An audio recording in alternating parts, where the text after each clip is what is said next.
បាទមានទស្សនវិជ្ជាជីវិតដ៏ល្អជាច្រើនបាទដែលបានបង្កប់នៅក្នុងខ្សែភាពយន្តភាគដ៏ល្បីល្បាញនិងមានប្រជាប្រិយភាពបំផុតបាទគឺរឿងតឡាការមុខដៃបាទនៅពេលនេះដែរបាទខ្ញុំនឹងលើកយកនៅទស្សនវិជ្ជាជីវិតល្អបាទដែលបានបង្កប់នៅក្នុងរឿងតឡាការមុខដៃតាមរយៈតួអង្គសំខាន់ដែលមាននៅក្នុងរឿងនេះផ្ទាល់តែម្ដងបាទជាពិសេសតួអង្គប៉ៅចិនបាទដែលជាតួអង្គឯកនៅក្នុងរឿងនេះបាទហើយជាតួអង្គដែលសម្បូរទៅដោយទស្សនវិជ្ជាជីវិតនិងគំនិតល្អជាច្រើនបាទដែលយើងធ្វើការសិក្សាវិភាគមើលទៅវាអាចចូលរួមចំណែកយ៉ាងសំខាន់នៅក្នុងការផ្លាស់ប្ដូរនៅផ្នត់ចិត្តគំនិតបាទក៏ដូចជាទស្សនៈអវិជ្ជមានមួយចំនួនបាទសម្រាប់មន្ត្រីរាជការបាទដែលកំពុងតែបំពេញតួនាទីនៅក្នុងស្ថាប័ន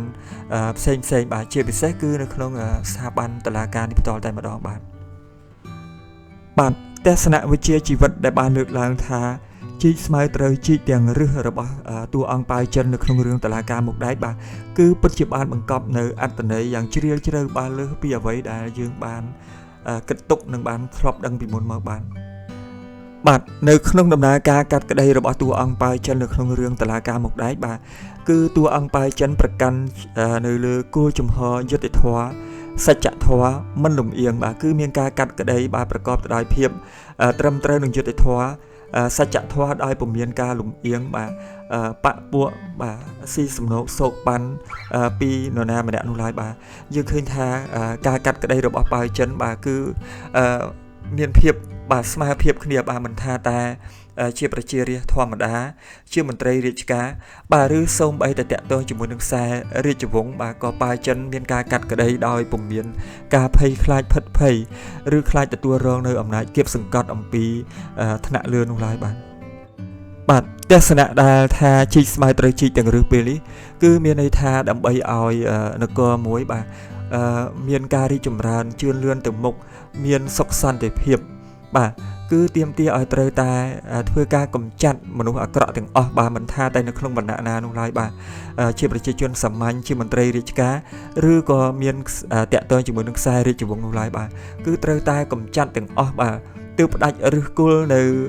ភាពអវិជ្ជមានដែលនាំឲ្យព្រះនគរពុំមានការរីកចម្រើនទៅមុខបានបាទប្រសិនបើយើងធ្វើការបាទជីកត្រឹមតែឋានៈប្រជាជនសាមញ្ញធម្មតា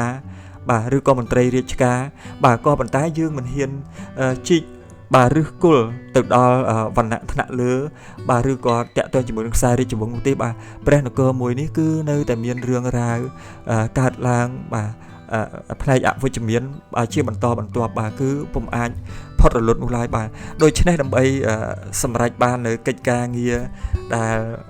ធ្វើឲ្យព្រះនគរមានការរីកចម្រើនទៅបានទាមទារឲ្យមានធ្វើការកម្ចាត់ឫសគល់នៃភាពអវិជ្ជមានទាំងអស់បាទគ្រប់ឋានៈតួនាទីនៅក្នុងសង្គមដោយពុំមានការខ្លាចរអាបាទគឺធ្វើទៅតាមច្បាប់បាទគោរពទៅតាមភាពយុត្តិធម៌និងសច្ចធម៌បាទ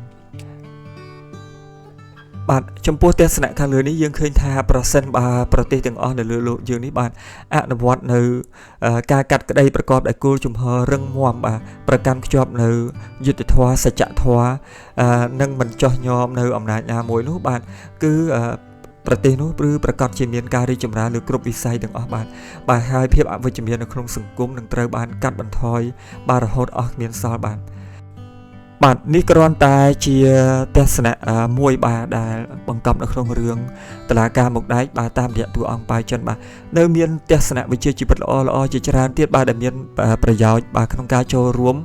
អភិវឌ្ឍខ្លួនឯងបាទគ្រួសារសង្គមជាតិបាទក៏ដូចជាពិភពលោកទាំងមូលដែលយើងអាចទាញយកបានតាមរយៈរឿងនេះបាទដូច្នេះនៅវីដេអូក្រោយបាទខ្ញុំនឹងលើកយកនៅទស្សនៈល្អយកមកធ្វើការវិភាគជាបន្តទៅទៀតបាទសម្រាប់ពេលនេះបាទសូមអរគុណសូមជម្រាបលាបាទ